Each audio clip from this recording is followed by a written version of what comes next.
Olá pessoal, sejam bem-vindos ao meu podcast. Sou o Dr. Wagner Hernandes, obstetra especialista em gravidez e parto de risco e vou ajudar você a ter uma gravidez mais tranquila e saudável através de conteúdos semanais atualizados de altíssima qualidade. Muito bem, pessoal, então estamos de volta aqui para a segunda parte do Enxoval por Mamãe Pediatra. A primeira parte foi simplesmente um sucesso, e a gente tem os indicadores aí de audiência e a gente viu que foi realmente muito expressiva a audiência.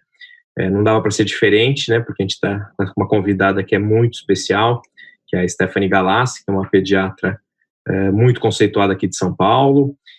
Já passei para vocês da outra vez o currículo dela, mas acho que vale a pena sempre enfatizar que ela tem uma formação incrível. Ela é formada pela Universidade Federal de Santa Catarina, fez residência em pediatria na USP, né, no HC com a gente lá, e até hoje ela é médica assistente lá do Instituto da Criança, médica do pronto-socorro, e tem um consultório aí particular fortíssimo, né, não dá para ser diferente aí com toda essa bagagem.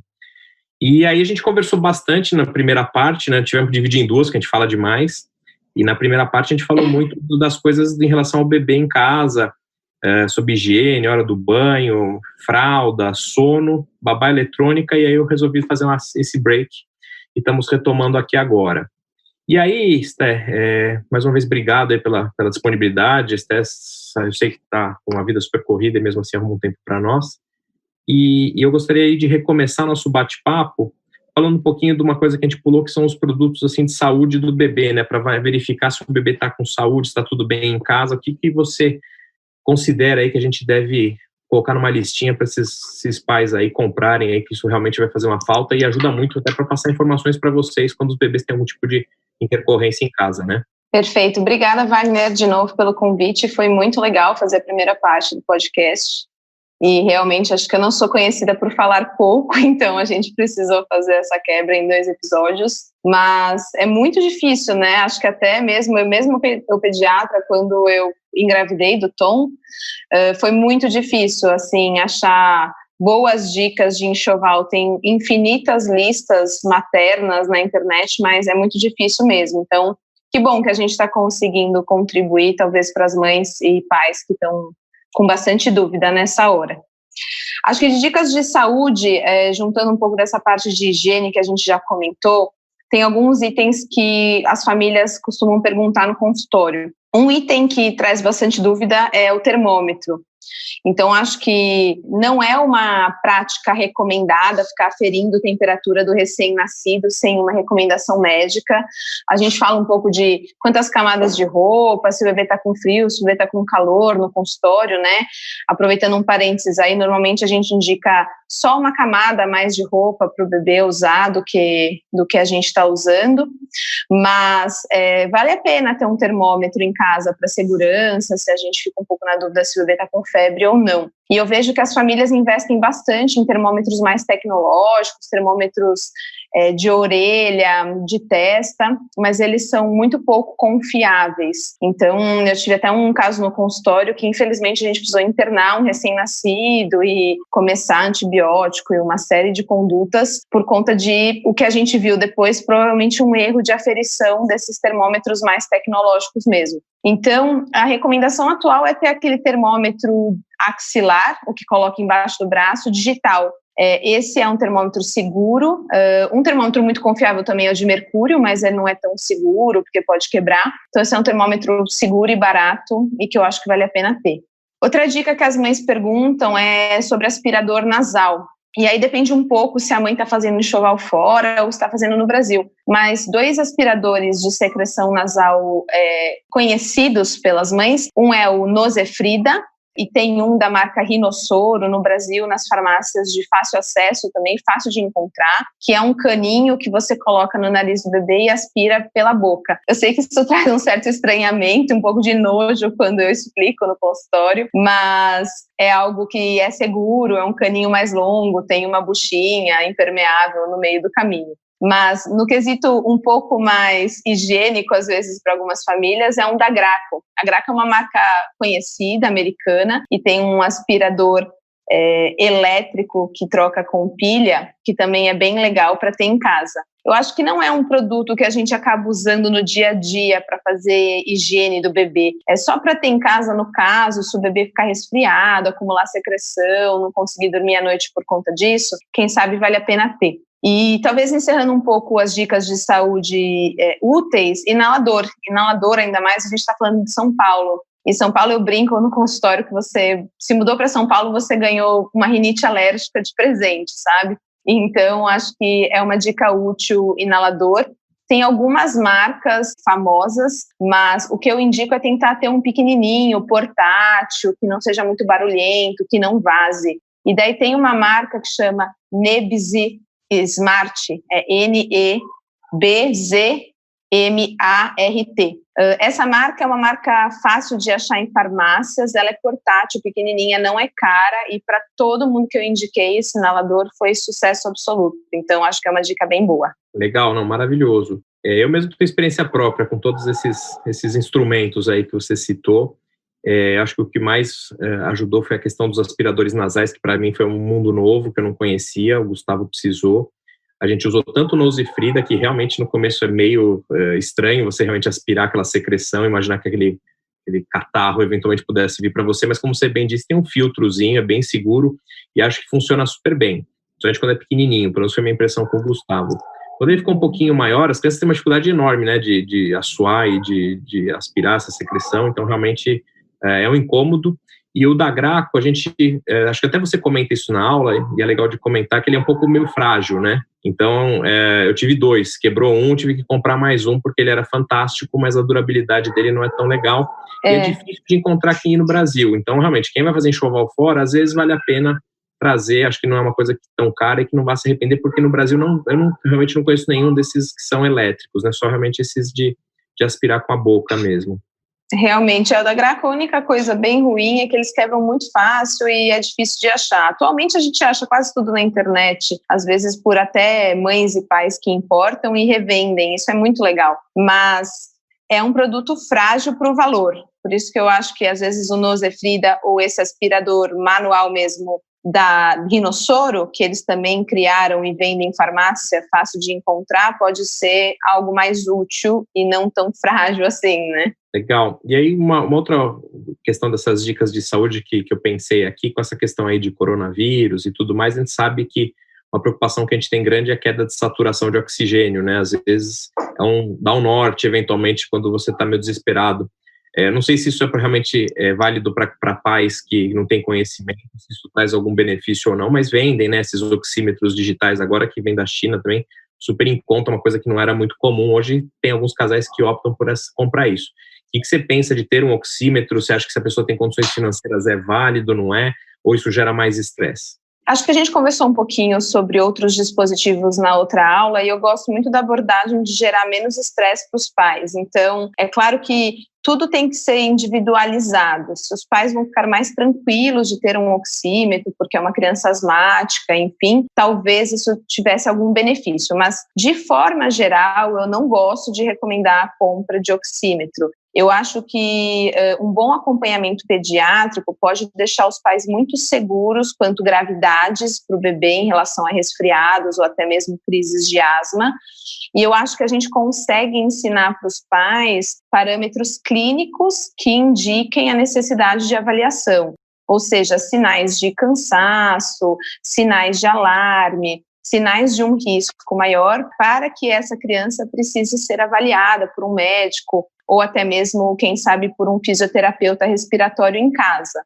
Então, via de regra, ainda mais por mais preciso e bom que seja o aparelho, ele tem falhas. Então, dependendo da saturação, criança não para quieta para a gente medir nada, muito menos a saturação.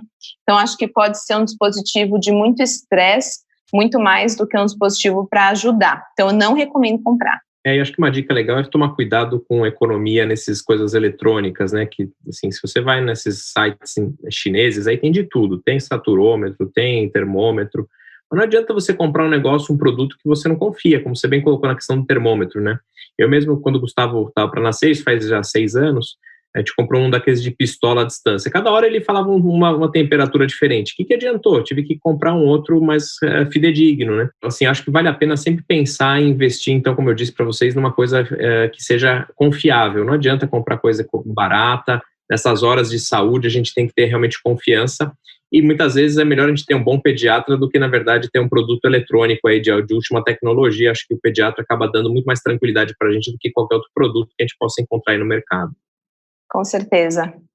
E dando aí segmento na nosso bate-papo, aí vamos falar um pouquinho, óbvio que o bebê não sai muito nesse começo, não deve sair, na verdade, até por conta das vacinas, mas obviamente esse bebê, por exemplo, vai no pediatra, eventualmente vai ao obstetra, e aí a gente percebe que as mulheres gostam aí, dos casais gostam de se preparar para sair de casa e ter por exemplo, uma super bolsa, e aí compra uma bolsa com vários compartimentos especiais e tal, e faz o investimento, e às vezes eu vejo muitos casais que se decepcionam muitas vezes com essas compras. Então, eu queria falar um pouquinho dessa questão da mochila aí, para pôr os gadgets todos aí da criança, e aí me fala o que você acha que tem que ter lá naquela bolsa também, né? Além de trazer uma bolsa que seja confortável, que caiba tudo, o que realmente precisa carregar ali, né? Porque a gente vê umas bolsas enormes, né? E precisa de tudo isso? O que precisa? Me conta, o que você acha? Isso é muito legal, esse assunto, porque eu acho que isso vai muito do perfil mesmo de cada família. A gente vê que tem famílias que chegam no consultório na primeira consulta praticamente com uma mudança para morar um mês no consultório contigo, e tem famílias que não lembram da fralda, sabe? Tanto que no consultório eu sempre tenho fralda, pomada de assadura, coisas SOS para as famílias mais cuca fresca, mas eu gosto disso, na verdade, eu acho legal. Mas, enfim, para não correr risco de chegar a algum lugar que não seja pediatra, que tenha uma fralda para emprestar, tem itens básicos para colocar com certeza na bolsa. Começando da bolsa, como você mesmo comentou, existem modelos de bolsas diversas. Então, tem bolsas super chiques e caras, de couro, de marca, que algumas mães gostam por fazer, às vezes, da bolsa mesmo, né? Na questão de estilo, de não ter nada muito feio, muito trambolho para carregar. Isso já fazer, às vezes, da bolsa feminina que a mulher carregaria com as suas próprias coisas. E tem também a versão mais prática, que são mochilas básicas, com compartimentos e com locais impermeáveis, até de tecidos diferentes, para trazer alguma certa resistência. Eu sou do time praticidade, sabe, Wagner? Eu gosto do prático que funciona. Então, eu gosto das coisas boas, mas eu gosto do prático que funciona. Então, eu acho que o que precisa ser, independente de ser uma bolsa mochila ou uma bolsa mais arrumadinha, é compartimentos. Isso é importante para que você consiga separar o que você talvez vai precisar com maior frequência do que você está levando só em caso de urgência. Eu gosto muito dessas bolsas quando tem um tecido como se fosse um alumínio que é impermeável, porque às vezes a gente vai colocar uma fralda suja que não tinha onde guardar ou não tinha um lixo para jogar fora por um tempo, ou uma roupinha que sujou de xixi ou de leite, eu acho bem útil ter esse tipo de separação na mochila. E com certeza acho que tem que os itens básicos para levar para um bebê pequeno é sempre uma troca, para não dizer 2 trocas de roupa a mais, a gente nunca sabe a surpresa que vai ter. Fralda, como eu disse, no pediatra a gente tem, mas nem sempre a gente vai encontrar, então levar pelo menos 2 ou quem sabe 3 fraldas, dependendo do tempo que você vai ficar fora com o bebê, vale a pena. E nessas bolsas e mochilas tem algo que eu acho super legal, a maioria delas vem com isso, ou se não dá para comprar a parte, que são trocadores portáteis.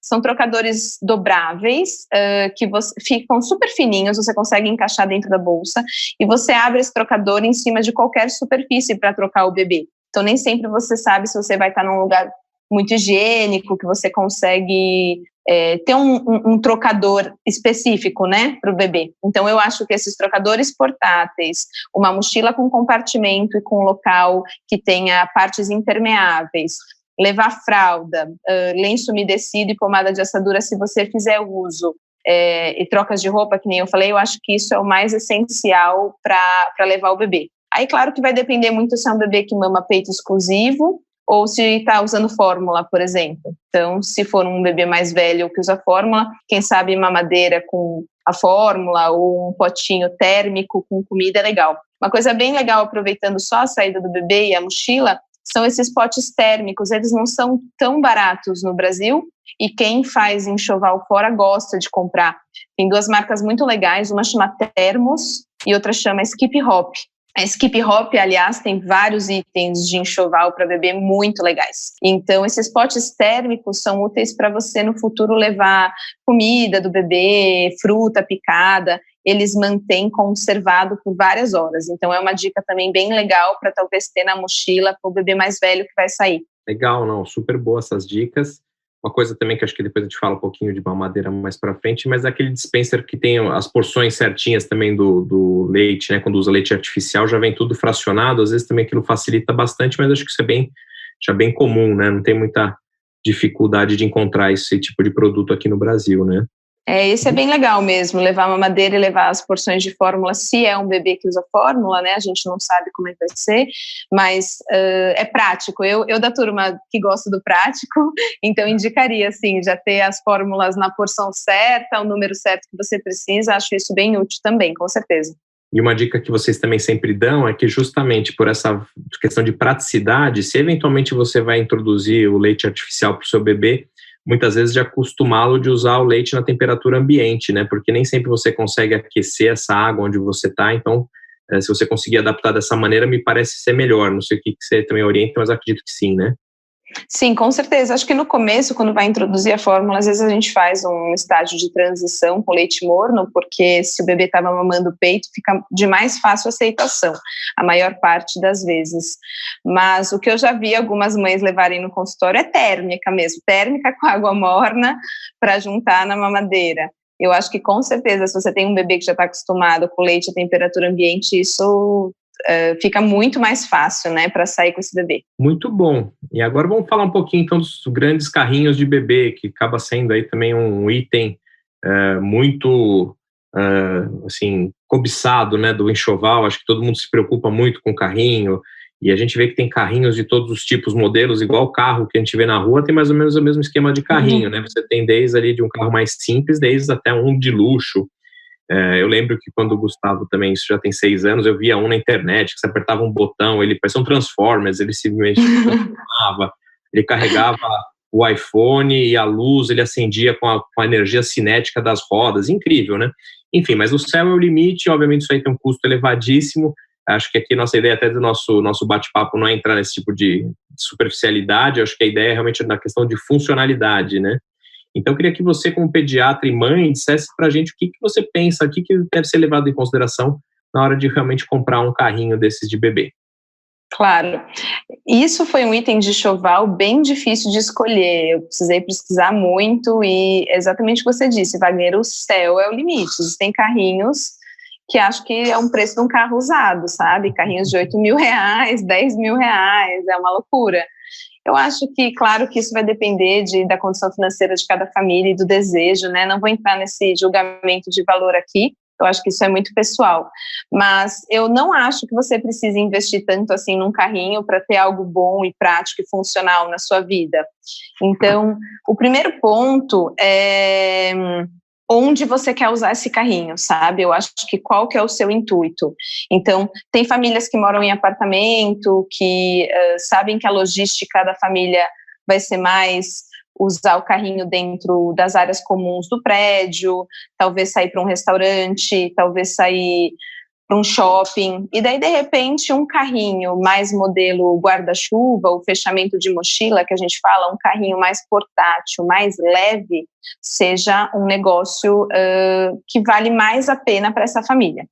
Já tem outras famílias, e eu me coloco nessa categoria, eu acho que quem me segue vê que eu moro em casa, tem 2 cachorros, cheio de pedra na minha casa, então para mim esses carrinhos modelo guarda-chuva muito leves, eles não funcionariam, então eu optei por comprar um carrinho mais estruturado, e eu optei por comprar um modelo jogger, que a gente fala, que é um modelo até que daria para você fazer corrida com o bebê, porque são rodas grandes que têm amortecimento.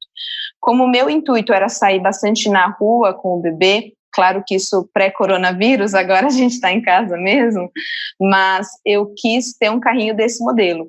E quando você compra um carrinho com um modelo maior, vale a pena fazer essa pesquisa antes de comprar as cadeirinhas e os bebês confortos. Por que eu digo isso? Porque esses carrinhos maiores, que tem um modelo que a gente chama de Travel System, eles já vêm com o bebê conforto, que você vai poder usar no carro. Então, o que eu vejo que muitas famílias às vezes se arrependem é começar com o bebê conforto ou cadeirinha do carro, acabar indo para o carrinho depois e falar, nossa, e agora? Eu tenho 2 bebês confortos, não precisava ter comprado isso, né? Então, isso que eu acho que vale a pena optar. Mas uma observação que eu preciso fazer, a maioria das famílias que eu converso, eu me incluo também, que tem um carrinho mais estruturado, acaba precisando, às vezes, de um segundo carrinho, um modelo guarda-chuva mais portátil, porque esses mais estruturados são um pouco difíceis para dobrar, para colocar no porta-malas. Então, talvez seja algo útil, para mim foi e é muito para andar na rua, porém não foi tão econômico, né? Eu precisei acabar comprando um outro modelo. Dos modelos, só que eu gostaria de comentar, existem vários, como você mesmo comentou, Wagner, mas 2 que as mães gostam bastante desses mais portáteis. Um é uma marca que chama Baby Zen, tem um modelo que chama Yoyo, e ele é legal porque para gêmeos existe a possibilidade de comprar um adaptador. Então, você ter 2 carrinhos portáteis e dobráveis, eles fecham como se fosse uma mochilinha super leves e dá para você juntar lado a lado com esse adaptador. E outro que para mim é um best-seller entre as mães, até pela facilidade de achar no Brasil e por não ser tão caro, é um modelo que chama Chico ou Kiko, né, Lightweight. Esse é um modelo dessa marca Chico, que as mães gostam muito, acham de uma durabilidade incrível, fácil de achar, como eu comentei. Então, são marcas que eu queria trazer para as mães, porque eu acho que talvez isso ajude na busca. Legal, e acho que uma outra coisa que a gente até daqui a pouco vai falar um pouquinho de carrinho de gêmeos, mas esses carrinhos maiores tem que tomar cuidado para ver algumas coisas que já aconteceram com as minhas pacientes, né, de ver se primeiro passa no elevador, porque às vezes tem gente que mora com um prédio mais antigo, que o elevador é estreito, não passa, se cabe no porta-mala do carro dobrado. O meu mesmo carrinho, ele enchia o porta-malas de uma maneira que não cabia absolutamente mais nada dentro, era aquilo ou levava, enfim, a mala. Então tem que ser tudo isso muito pensado, então pegar mesmo, né, as especificações, né, e testar isso antes, para você não se arrepender. Isso pode eventualmente repercutir na escolha da sua compra, né? E a outra coisa que eu acho que é legal sempre também dizer é de buscar, a gente já falou isso um pouco no outro episódio, de buscar às vezes coisa usada, né? Porque carrinho é uma coisa que é um trambolho depois de um tempo na casa das pessoas, né? Depois que você já, né, constituiu toda a sua prole, aí você já definiu que você vai ter seus, sei lá, 1, 2 filhos, 3, aquilo ali não tem mais utilidade. Então alguém pode doar para alguém, é sempre legal também doar, eventualmente até comprar, porque é um produto que não tem muitas vezes um desgaste tão grande e de repente você economiza um bom valor nisso, como é comprar carro também usado, né? Às vezes você sabe a procedência, pode ser uma ideia. A gente mesmo tem um grupo, né, de WhatsApp de classificados ali, muita coisa roda ali dentro e funciona super bem. Então acho que essa é uma outra dica legal. E aproveitando então o gancho, você falou aí desse modelo muito legal que tem essa conexão para gêmeos. Queria que você desse um palpite aí em relação aos carrinhos para gêmeos, que a gente tem aí um grande número de grávidas de gêmeos que acabam nos acompanhando. O que você sugere? Se é melhor aquele trenzinho, se é lado a lado? E aí lembrar isso aí justamente, né? Passa na porta, não passa? Você vai andar sozinha com o carro, com o carrinho ou não, né? Porque acho que são vários pontos que vocês levam em consideração. Perfeito. Eu acho que realmente carrinho de gêmeos é uma luta para conseguir, pelo que eu vejo pelas minhas pacientes. É muito difícil de encontrar e toda essa logística é difícil de delimitar. Mas, via de regra, o que eu consigo sentir é que esse modelo lado a lado dificulta muito o dia a dia das famílias. Tem famílias que gostam, mas a maioria das famílias que se adapta bem ao modelo lado a lado são esses modelos também do estilo fechamento guarda-chuva, que a gente fala, que ficam bem portáteis.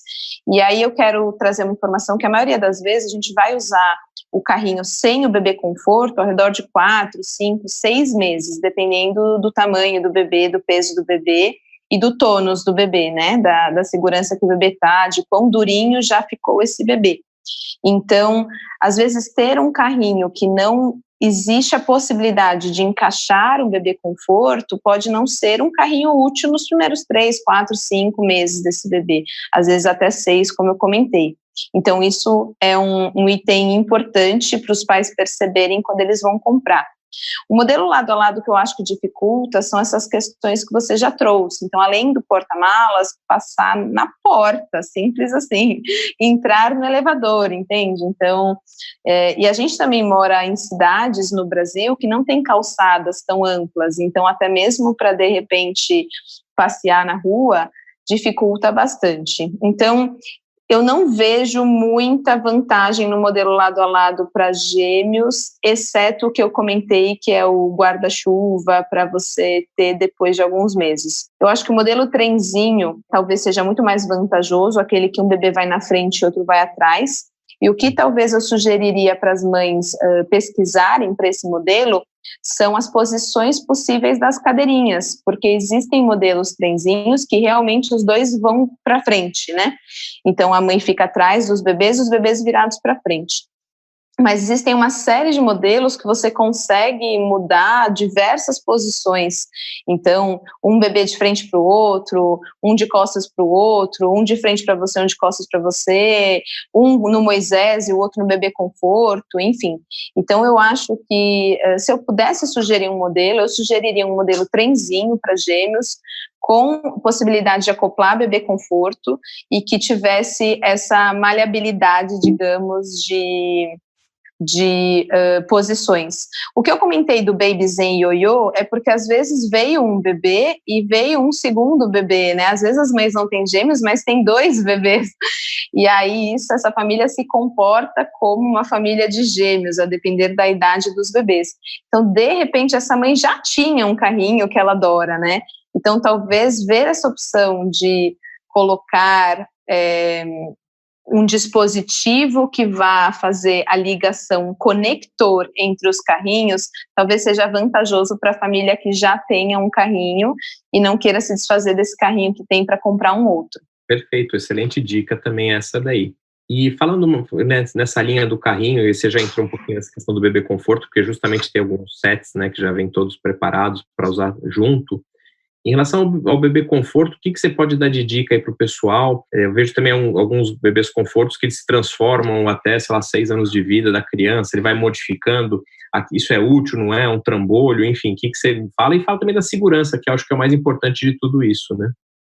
Perfeito, eu acho que se a família já optou por um carrinho que vem com bebê conforto, o importante para falar é que provavelmente ela vai usar isso que ela já tem no primeiro ano de vida do bebê. Então, no primeiro ano de vida do bebê, a gente recomenda que ele vá no carro no bebê conforto, virado de costas para o motorista ou passageiro, né? Então, ele vai numa posição invertida, diferente da nossa. Então, se essa família está numa questão financeira, de planejamento, que está realmente comprando o que precisa para aquele momento, o que eu acho, na verdade, bem inteligente, se as pessoas não estão fazendo um enxoval fora e precisam antecipar as compras, né, como muitas pessoas antecipam, eu acho que não tem necessidade de achar outras cadeirinhas. Porém, se você não tem esse bebê conforto, ou se você já passou do primeiro ano do seu filho e vai comprar cadeirinha de carro, aí eu sugeriria com certeza comprar uma cadeirinha que já se transforme em outras cadeiras à medida que a criança cresce. Tem um modelo da Graco, que chama Graco Forever, que são 4 tipos de assento em um car seat, né? Você consegue ir modificando. E a da Kiko também existe um modelo 012, que você consegue ir mudando de acordo com o crescimento da criança. Existem outras marcas com essas cadeirinhas, e dá para pesquisar na internet até pelo preço, cadeirinhas de criança adaptáveis até 30 quilos, né? E isso eu acho que é uma boa economia, porque são cadeiras caras. Eu, aliás, aproveitando, Wagner, comprei uma cadeirinha dessa usada na maior promoção do WhatsApp, que eu também, de um grupo que eu estava. Eu sou super a favor dos desapegos, super do consumo consciente, como a gente falou. Então, essas cadeirinhas, eu comprei uma cadeirinha que essa mãe usou por 1 ano e meio, ela estava impecável, maravilhosa, e de uma qualidade incrível. Então, acho que também vale a pena pesquisar usada, como você mesmo comentou. Acho que vale a pena. É a mesma coisa da cadeirinha, lembrar de checar o tamanho dessa cadeirinha, lembrar qual é o tamanho do seu carro. É mais fácil você adaptar a cadeirinha ao seu carro do que comprar um carro para se adaptar à cadeirinha, né? Isso é mais barato. Com certeza. Então, sempre checar essa informação, depende de quantos filhos você tem, se são gêmeos, porque eu vejo uma discussão muito grande no meu grupo também de gêmeos de WhatsApp, Mas se eu colocar dois desses daí grandões, eu não consigo ir lá atrás com meus filhos, ou a funcionária não consegue ir. Então tem uma logística aí associada que tem que também ser realmente bem pensada, né? Não pode ser só no impulso, só também na questão de custo-benefício, mas pensar também nessa logística. A última coisa que é legal comentar da cadeirinha também é de justamente daquilo que a gente falou, né, de das mulheres prepararem já a mala da maternidade e tudo mais. Uma das grandes funções do pai acaba muitas vezes sendo instalar a cadeirinha, né, já deixar isso pronto para quando puder sair da maternidade, já sair com o bebê no bebê conforto, que é o método mais seguro, né? Então as maternidades hoje pedem para que os bebês saiam no bebê conforto. Muitas maternidades já têm essa gentileza de instalar, né, às vezes o bebê conforto, né, o car seat para os pais. Mas é uma coisa até legal, às vezes, né, de você ver um tutorial, você instalar, você se sente útil, sente fazendo alguma coisa. Então acho que é uma coisa que pode funcionar bem e de repente você só deixa um ajuste final para ir, de repente, alguém que tem mais experiência, porque também não adianta deixar tudo frouxo, né? Igual o cinto de segurança, que não adianta pôr aquela presilha para deixar frouxo que não resolve. Então tem que ser muito bem colocado, bem, e assim, fazer isso no estacionamento da maternidade na hora de ir embora, suando, louco da vida, também não é uma boa ideia, né? Concordo. E antecipando a instalação de cadeirinha do carro, você me lembrou de uma informação bem legal para passar, que a gente recomenda desinstalar o acionamento automático do airbag lateral. Porque normalmente existem alguns carros que têm o Isofix, que são dispositivos de metal, para quem não conhece, que parecem ganchos que a gente consegue já instalar as cadeirinhas fixadas nesses ganchos. Mas, de toda forma, até pelos tamanhos dos carros que a gente tem no Brasil, que não são carros SUV enormes a maior parte das vezes, os bebês, eles costumam ir atrás do banco do passageiro, né? A maior parte das vezes a gente vê isso. Então, é importante desinstalar o acionamento do airbag lateral, porque isso pode causar, em alguma colisão, uma asfixia do bebê por conta desse disparo. Então, talvez fique essa função paterna prévia para a segurança e instalação da cadeirinha do bebê, sem ser na correria. Muito legal essa dica também. Agora vamos falar um pouquinho de sair com o bebê. Então a gente não vai sair nem de carrinho, nem com o carro, mas tem algumas maneiras aí, a gente precisa, sei lá, ir ao mercado, quiser dar um passeio, e aí muitas vezes carregar no colo não é uma tarefa fácil por longas distâncias, né? A gente sabe que isso cansa bastante, e aí justamente tem algumas alternativas. Acho que todo mundo já está ligado na questão dos slings, tem o canguru também. Eu queria que você comentasse um pouco sobre a tua experiência. Eu sei que você teve boas experiências, né, com o sling, então eu queria que você passasse para o pessoal um pouco dessas dicas, né, que você já tem na prática. Perfeito. Eu gosto bastante do sling, eu penei um pouco com o sling no começo, eu assumo, mas depois que eu me encontrei no sling, eu acho que facilitou bastante.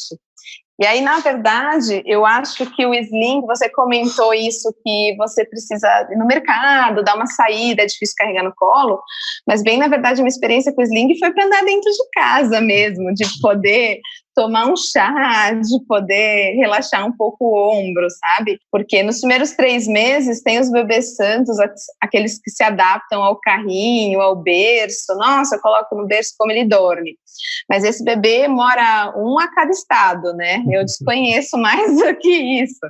A maioria deles gosta muito de colo. Tem várias teorias que chamam de esterogestação, essa fase que o bebê precisa reproduzir bastante do que ele estava vivendo no ambiente intrauterino para se sentir seguro. E o sling faz essa função, acho isso muito legal. Então, existem vários modelos de sling.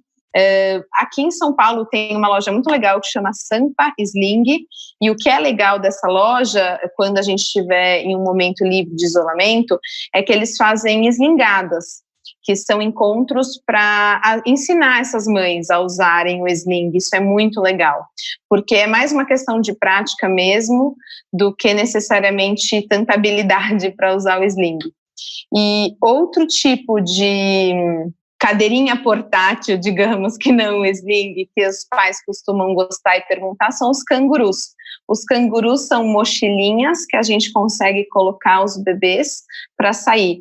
Existem cangurus que vêm com adaptadores para recém-nascido, mas não são todos, tá? Então, os que não vêm com adaptadores para recém-nascido, a maior parte das vezes a gente consegue usar a partir de 3 a 4 meses do bebê. Então, tem famílias que usam o sling primeiro, O sling, aliás, desculpa pessoal, para quem não conhece, são umas faixas de tecido bem compridas, que tem modelos diferentes, que a gente amarra o bebê no nosso corpo, tá bom? Para quem não conhece, não acabei não explicando.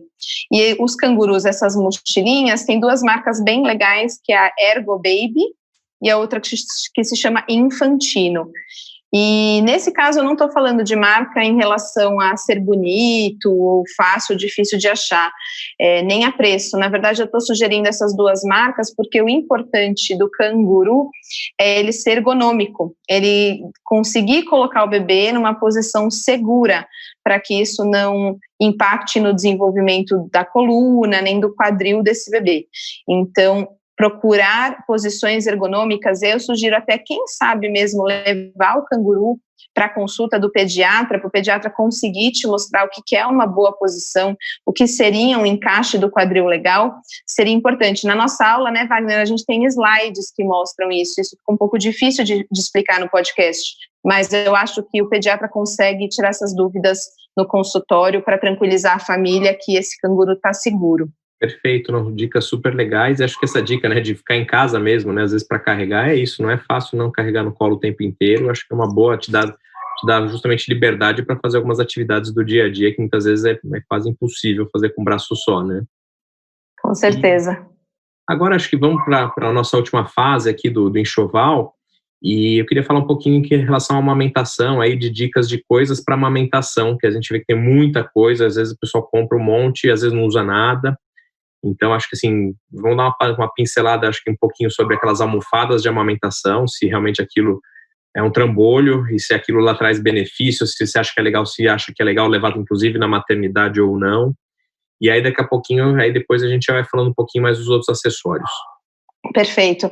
A almofada de amamentação, o que eu sinto no consultório, tentando ajudar as mães na primeira consulta, na segunda consulta a amamentar, é que às vezes elas mais atrapalham do que ajudam, né? Depende muito do modelo. Então, a almofada de amamentação, ela tem que ser uma almofada que vá deixar essa mãe numa posição mais confortável e mais adequada para a amamentação, que facilite a pega do bebê, que facilite esse processo que nem sempre é fácil no começo. Aliás, 70% a 80% das mulheres têm dificuldade no começo. É importante a gente falar isso no podcast, porque se passa como algo tão natural e tão instintivo e um ato de amor que às vezes as mulheres se sentem muito prejudicadas e uma falha, assim, né, como se elas estivessem cometendo alguma falha quando elas não conseguem amamentar. E eu acho que não é por aí, acho que a gente tem todo um aparato técnico para poder ajudar e passar por essa fase inicial de dificuldade.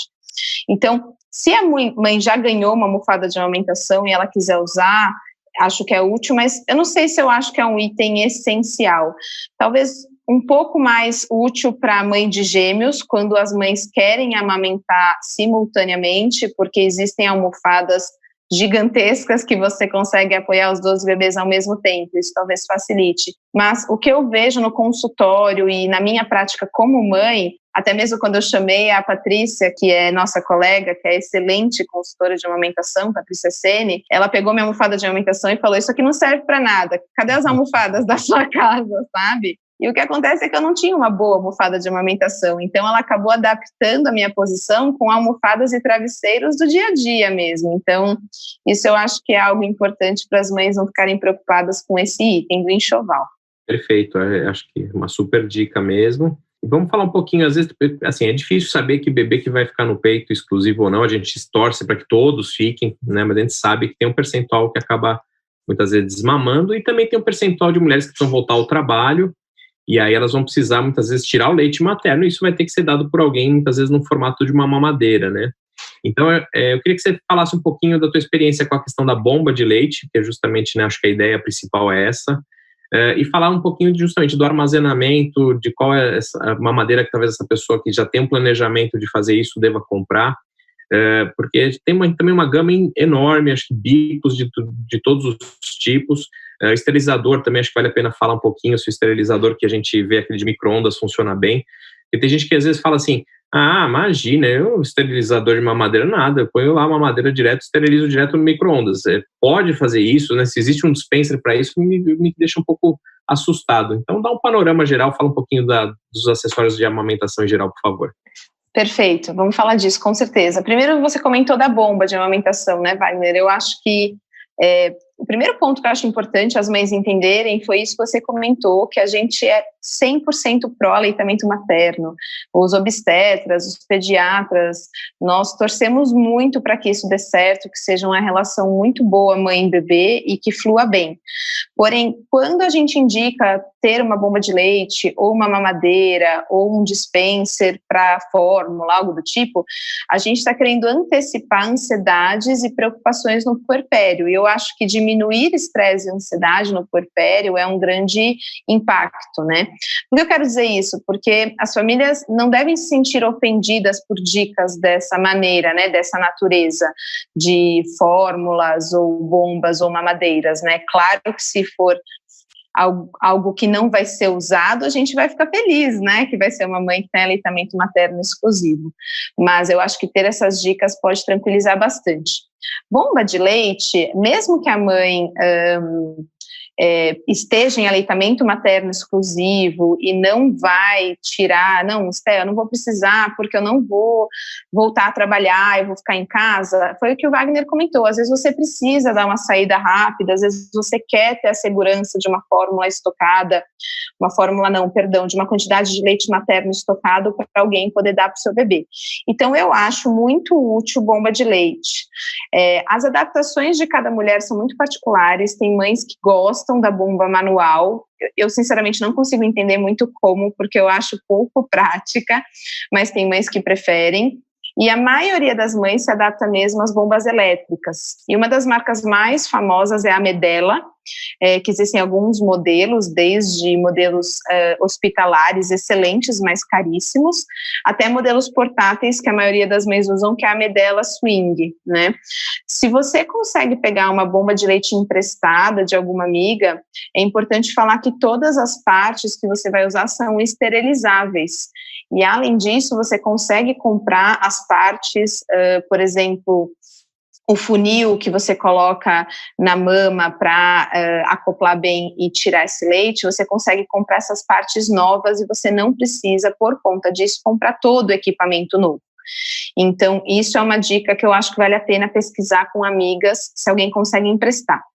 Não sendo o caso, de repente você optou por não comprar, uma dica legal é que várias empresas alugam essas bombas, e se essa mãe ainda não comprou, ela não fez enxoval fora, ninguém conseguiu emprestar, quem sabe vale a pena, porque ela consegue alugar um modelo e ver se ela se adaptou, e de repente se ela perceber que é algo que ela está usando muito, e que financeiramente vai valer a pena comprar, ela já sabe que aquele modelo foi legal para ela e que ela já sabe usar. Então, acho uma dica muito boa. Em relação a mamadeiras, é a mesma coisa que eu queria retomar do que a gente falou. Quando a gente indica, talvez, ter uma mamadeira em casa para essa mãe, a gente não está querendo desmamar esse bebê, em absoluto. E é importante que existem outras formas de ofertar fórmula ao leite materno que não a mamadeira. Por exemplo, relactação, por exemplo, um copo de transição depois dos 4 meses, por exemplo, colher dosadora ou copinho. Mas mesmo assim, Wagner, eu acho que ter uma mamadeira, uma preciosa mamadeira no armário, traz uma tranquilidade. Eu acho que é como um extintor de incêndio, sabe? Que a gente tem em casa e não quer usar, mas se precisar, a gente tem lá.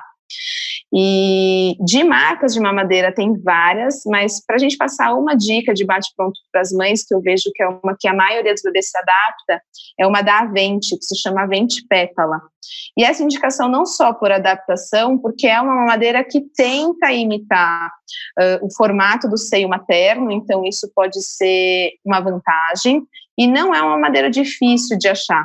Existem marcas americanas, existem marcas alemãs, mas essas mamadeiras são muito difíceis de encontrar no Brasil. Então, acho que, quem sabe, essa é uma dica que vale a pena para as mães que estão montando enxoval. Legal. Eu mesmo, na verdade, também com o Gustavo, a gente tinha comprado algumas da Avente, nessas mamadeiras. O Gustavo amamentou exclusivo até 9 meses, se eu não me engano. mas para a gente teve uma importância grande para justamente dar um alívio para a Luciana quando ficava à noite de madrugada muito cansada. Então, é uma estratégia, né, que às vezes a gente usa, minha esposa precisava dormir mais um pouco, porque, assim, a demanda é muito grande. Ela tirava o leite próprio, né, durante o dia, com essa bomba aí também, que era da Vente, que funcionou bem, e aí a gente deixava a mamadeira com leite materno lá, né, dentro da geladeira, e aí ou eu ou minha mãe, a gente dava de madrugada para dar uma força. Então, também tem esse uso que às vezes a gente também pode pensar. E aí, para mim, a dificuldade foi que justamente quando a gente tem que lembrar que esse leite ele vai ficar armazenado no refrigerador ou congelado. E o processo, aí eu queria até perguntar a tua dica. Eu fiquei desesperado porque falaram que tinha que fazer em banho-maria, e 4 da manhã o Gustavo berrando e eu fazendo um banho-maria. É o caos. Preocupado com os vizinhos e tal. E aí, no dia seguinte, eu fui lá no Mercado Livre e comprei um aquecedor de mamadeira, porque aí não tinha jeito, eu tinha que tirar da geladeira e pôr numa temperatura para ele normal. E aí, não sei, poderia eu ter colocado no micro-ondas direto, como muita gente faz, ou fiz certo de ter feito isso? E me fala pro pessoal se vale a pena, quem pensa em usar uma madeira de alguma maneira. Perfeito. Olha, Wagner, sinto muito pelos vizinhos, mas você fez certo, viu? E sinto muito pelo Gustavo, que estava chorando, reclamando, falando, pai, cadê meu leite? Porque você fez certo, sim. O leite materno, a gente tem... Se a gente consegue refrigerar, e o ideal é que ele fique de 12 a 24 horas dentro da geladeira para ser usado, se ele não for ser usado, ele não precisa ser desprezado, ele pode ser congelado, tá bom? Mas, independente se ele está refrigerado ou congelado, o ideal é aquecer em banho-maria, sim. Quando a gente aquece em banho-maria, a gente faz um degelo ou um esquentamento, né, desse leite progressivo e lento. E assim a gente evita a fervura do leite. Quando a gente não ferve o leite, a gente não desnatura as proteínas, então a gente mantém a qualidade desse leite e a gente não mata os anticorpos que são tão preciosos do leite materno que vão passar da mãe para o bebê. Então, a forma adequada mesmo é o banho-maria. O esquentador de mamadeira, eles podem ajudar, mas eu não acho que eles também sejam recomendados para leite materno, porque da mesma forma que pode acontecer no micro-ondas, rapidamente você pode passar de algo que está morno para fervendo.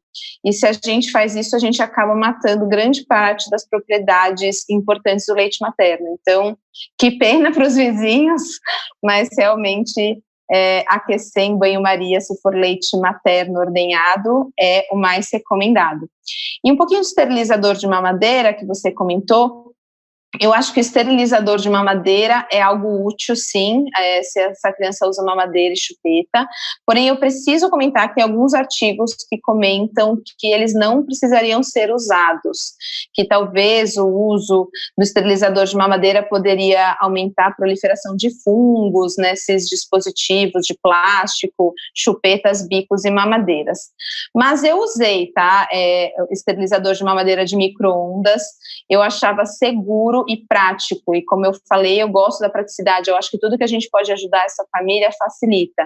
Eu acho que pelo menos no primeiro mês, que a gente está muito preocupado, ou até nos primeiros 3 meses com essa questão de higiene, a gente não quer uma super higiene, a gente não quer beber no álcool gel, se bem que atualmente com o coronavírus talvez a gente queira, né? Mas eu acho útil, acho que um esterilizador de mamadeira de micro-ondas facilita muito a vida dessa família. E para aquelas pessoas que não conseguem eventualmente ter acesso a um esterilizador de mamadeira de micro-ondas, como é que ela deve higienizar basicamente? Assim, uma coisa bem simples, o que você orienta? Esquenta realmente em banho-maria, ferve a água, usa o produto? Ótimo, que bom. Realmente não é um item essencial, eu acho que só um item mais prático, como eu comentei, mas bastaria ter uma escovinha própria de mamadeira, isso facilita, ou para chupeta para o bebê, então não usar a nossa bucha de louça que está lá fazendo aniversário na pia, isso é muito importante. Usar detergente neutro, isso também é muito importante para não trazer nenhum cheiro diferente para esses dispositivos de plástico, então chupeta, bico e mamadeira, e isso a princípio bastaria de lavar bem com água morna ou água quente e deixar escorrer num pano de prato limpo, tá? Evitando usar qualquer coisa para secar o que a gente acabou de lavar, deixar secando e depois a gente utiliza. Agora, para as mães que querem, ou pais, usar algo para esterilizar, a gente poderia sim pegar uma panela e ferver 5 minutos em uma panela que talvez não seja uma panela velha, que não seja debilitada, aquela panela cansada que a gente tem na cozinha, não pega mais cansada, pega mais novinha. E dá para ferver por 5 minutos, que também faria a mesma função do esterilizador de mamadeira. Então, acho que são essas 3 opções, a depender do que a família vai se sentir mais segura ou vai se sentir mais tranquila em fazer. E aí só uma parte em relação, por exemplo, a chupeta, né? Isso é muito, sei que tem muita gente que é a favor, outras pessoas são contra. Você acha que igual a mamadeira que você comentou, de repente ter uma mamadeira sempre é bom na emergência, você acha que ter uma chupeta numa emergência é legal? Ou você fala, não, desencana, qualquer coisa você vai lá no dia seguinte e compra. E aí, o que a pessoa deve levar em consideração, muitas vezes, na chupeta também? Qual que é o formato que, se eventualmente essa pessoa for buscar, o que ela deve olhar? Eu acho que chupeta é fácil mesmo de achar, mamadeira também, mas a chupeta é um item bem fácil de achar em várias farmácias, então não precisa ser algo que a gente leva na bolsa da maternidade. Aliás, a gente não recomenda que se leve na bolsa da maternidade. Eu não sou do time pediátrico contra a chupeta, tá? E nem a favor, na verdade eu acho que depende muito da necessidade desse bebê, do cansaço dessa mãe, se essa mãe está com dor para amamentar porque esse bebê está fazendo peito de chupeta, como as mães mesmo trazem no consultório. Agora, o que eu sugiro é não iniciar a chupeta nas primeiras 2, 3 semanas, porque o aleitamento ainda está se mantendo, se estabilizando, então isso pode ser prejudicial para o ganho de peso do bebê e para o reconhecimento dos choros de fome. Então, isso eu acho que não vale a pena. Para as mães que já querem comprar, tem 2 marcas que são de boa aceitação pelos bebês. Uma é uma marca que chama Avente Sufi. Ela é uma chupeta de silicone que o formato dela é como se fosse um bico do peito, né? Então, é aquela chupeta grandona com um furo no meio. Acho que a maior parte das pessoas já viu. Ela não é uma chupeta ortodôntica, isso é importante falar. Então, talvez seja uma chupeta quase que de transição, sabe? Quase que uma primeira chupeta para que esse bebê depois vá para uma ortodôntica. Se você conseguir ir direto para uma chupeta ortodôntica, melhor. E aí o que se recomenda atualmente são as chupetas ortodônticas de uma peça só, aquela que não tem várias peças encaixadas. Essas de silicone peça única são mais seguras. Então, se as mães quiserem ter, eu acho que uma primeira chupeta, essa que eu comentei, que não é ortodôntica, e para chupetas seguintes, ou para tentar introduzir já inicialmente uma ortodôntica de peça única de silicone. E aí essa chupeta caiu no chão, lá no meu consultório, e aí, o que faz? Tem que lavar? Deu 3 segundos, põe de novo? Como é que faz essas orientações sobre isso? Regra dos 3 segundos. Olha, Wagner, eu não estou querendo dizer que o seu consultório é sujo, tá? Mas eu acho que assim, se não é o chão da nossa casa, eu colocaria ao lado, na nossa bolsa, mala de transporte e passeio, e esterilizaria sim em casa, tá? Eu acho que eu sou super a favor da criança brincar no chão, brincar na terra, brincar na grama, principalmente a partir dos 6 meses. Mas eu acho que existem sujeiras e sujeiras, a gente pisa no chão, na rua, então isso eu não acho que vale a pena.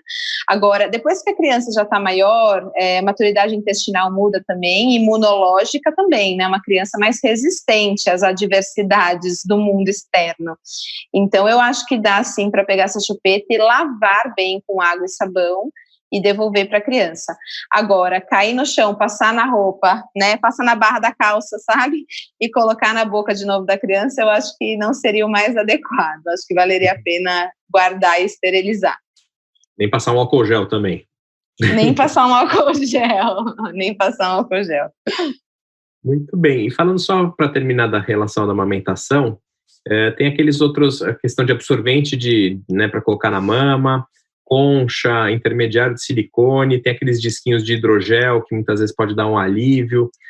Então, assim, tem gente que já compra um monte, enfim, qual que é a tua orientação em relação a esses dispositivos que ficam aí na mama?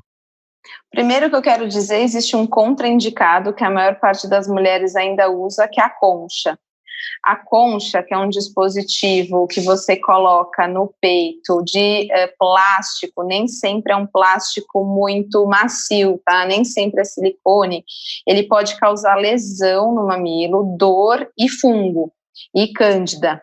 Então, os obstetras atualizados e consultoras de amamentação e pediatras atualizados em amamentação, eles contraindicam. Então, isso é importante para a gente falar. Os absorventes, a maioria das mulheres que tem uma produção aumentada ou que tem uma sensação que o mamilo está sempre vazando leite, acham confortável usar para sair.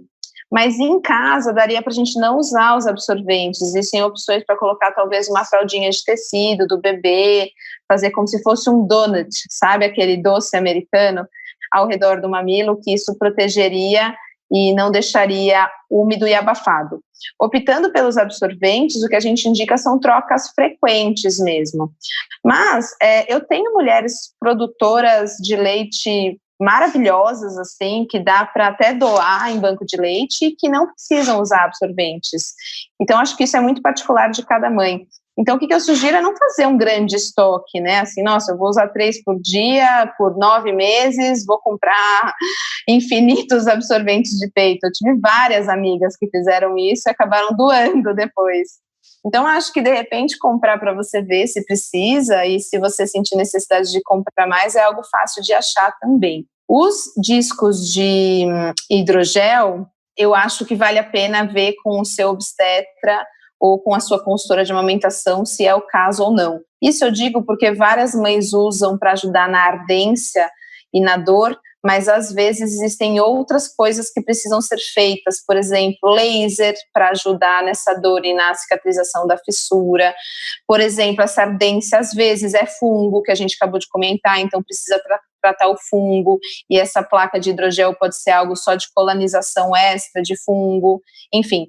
Então eu não sou contra, acho que pode trazer um alívio grande, mas não sou a favor que a mãe tenha e faça uso sem uma avaliação de alguém especializado no assunto. Acho que pode trazer malefícios se tiver um diagnóstico que não foi feito. Outra coisa que também nesse caminho é a questão das pomadas de lanolina, né? Que muitas mulheres compram um tubão e já traz de fora, às vezes dada na maternidade.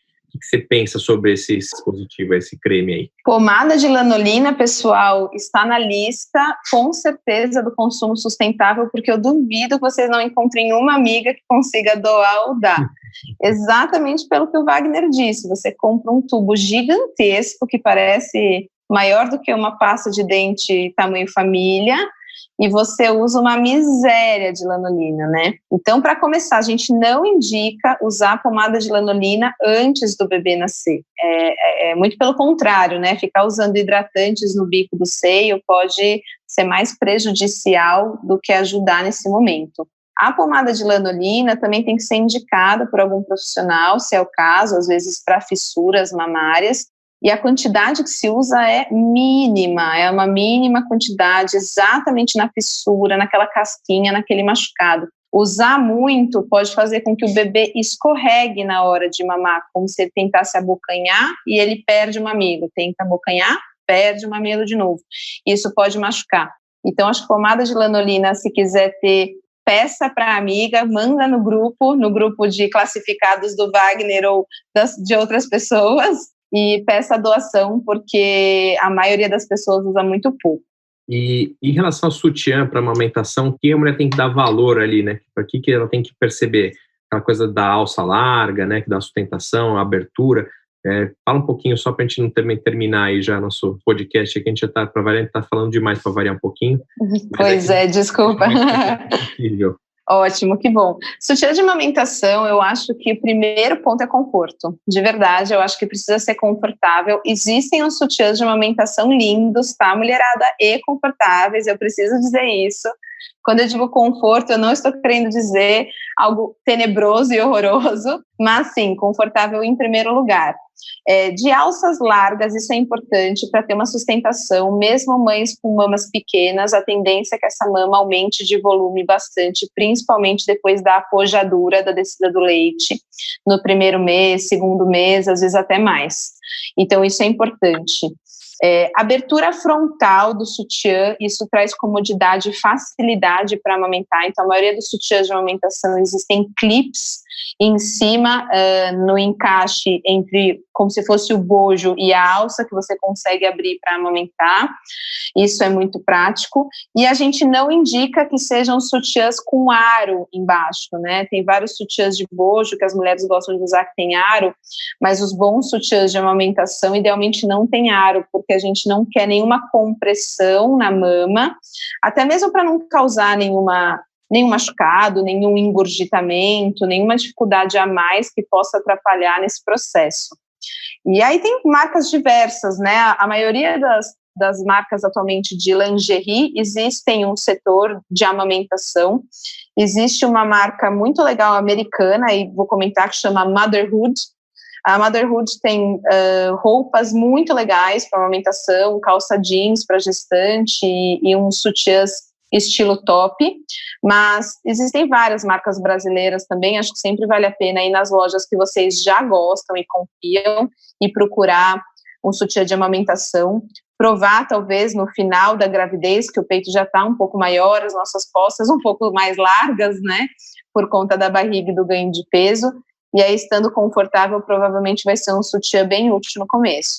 E aí nessa linha, só para eu também dar uma parte aí, talvez, que às vezes aparece para mim essa pergunta em relação às cintas pós-parto, né, que muitas já querem comprar, já quer colocar na mala da maternidade.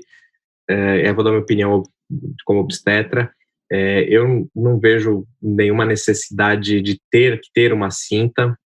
A cinta já está bem demonstrado que não vai dar nenhum tipo de modificação estética nem funcional a médio e longo prazo, então a barriga da mulher vai voltar ao normal independente do uso da cinta.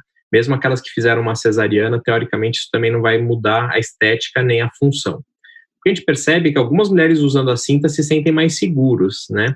E aí é uma questão que nem necessariamente uma cinta vai fazer isso. Por exemplo, às vezes uma calcinha mais alta e mais firme também dá, porque às vezes a mulher se sente um pouco oca, né, depois do parto. Justamente, né, você tem ali 5, 6 quilos que saíram de dentro de você e às vezes realmente dá uma sensação estranha. Por outro lado, até justamente numa questão também de praticidade, algumas mulheres têm optado por usar até calcinhas descartáveis, né, aquelas para incontinência urinária, pela praticidade, porque vocês ficam sangrando depois do parto.